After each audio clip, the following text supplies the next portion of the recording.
When attorney Nigel Hughes, who had been retained to represent the families of the 8 miners killed at Lindu Creek, took the witness box at the ongoing Commission of Inquiry on Wednesday, he testified that he had written then Commissioner Henry Green on the prospect of having a UK-based forensic team flown in to represent the interests of the families. I can recognize that letter. In that letter, I indicated to him that we had noted his public commitment to a fair investigation, and we indicated to him that we had contacted a United Kingdom company called Forensic Science Services, which is a government-owned company in the United Kingdom, which had forensic experts that were available to come to Guyana at that stage immediately to assist in the investigation. Hughes provided to the Commission all the correspondence between him and then Commissioner of Police Henry Green. Those documents were then tendered into evidence. All of the letters written to Green seeking an independent investigation were also copied to other officials.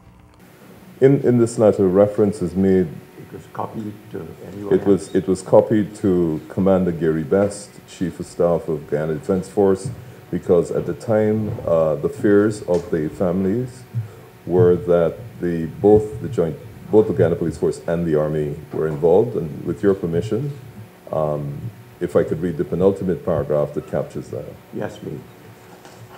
The penultimate paragraph of the letter said, "You will no doubt appreciate that given your public statements that members of the Guyana Police Force and the Guyana Defence Force were not involved in this ghastly incident, then any independent review or analysis by persons competent in the arena of forensic examination will only serve to corroborate your exoneration of the members of the Guyana Police Force and the Army." Earlier in the letter, we had indicated to him that the family had fears, and if I could read, that would be the third paragraph, which says, "Our clients are extremely concerned about the integrity and impartiality of any investigation conducted by either the Guyana Police Force or the Guyana Defence Force into the deaths of their relatives, given their real and present fear that members of either the Guyana Police Force or the Guyana Defence Force or both might have been involved in the deaths of their relatives." It is Hughes' testimony that while the late Henry Green had responded testily to the letters, the Guyana Defence Force did not do so. Apart from your written communications with Mr. Best, Admiral Best as he would have been, did you have any telephone communications with him? No, I didn't engage Mr. Best because this was essentially a police investigation under the jurisdiction of the police. So the Guyana Defence Force would have had very little, if any, involvement in the investigation, and I certainly didn't have the basis as a lawyer or a civilian to request information of them. They were copied with the hope that they would attempt to respond with a view to clearing any involvement by them, but they elected not to respond. This July 2008 article proves that the then Home Affairs Minister Clement Rohey had requested the help of U.S. pathologists in the Lindu Creek massacre. That's even though Hughes had indicated that a UK forensic team was ready to be flown in to have an independent investigation done.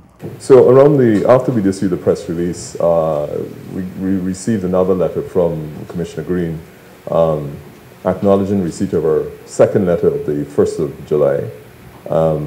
In that letter, I believe he indicated that the Americans were no longer available, from my recollection, and I should perhaps engage the Minister of Home Affairs in relation to the FSS at that stage.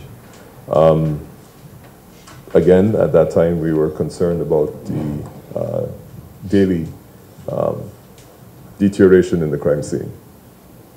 There were letters that I sent on the 3rd of July to the Commissioner of Police to this effect. Again, I would be able to identify them both by the addressee and my signature. Travis Chase, HGP Nightly News.